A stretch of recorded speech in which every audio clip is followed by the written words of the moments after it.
اللهم إني أستخيرك بعلمك وأستقدرك بقدرتك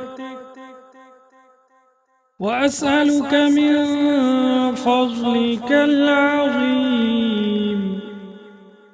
فإنك تقدر ولا أقدر وتعلم ولا أعلم وأنت علام الغيوب. اللهم إن كنت تعلم أن هذا الأمر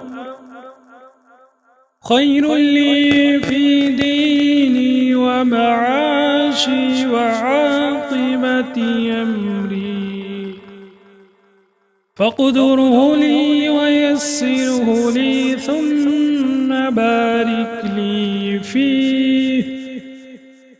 وإن كنت تعلم أن هذا الأمر شر لي في ديني ومعاشي وعاقبة أمري فاصرفه عني واصرفني عنه واقدر لي الخير حيث كان ثم أرضني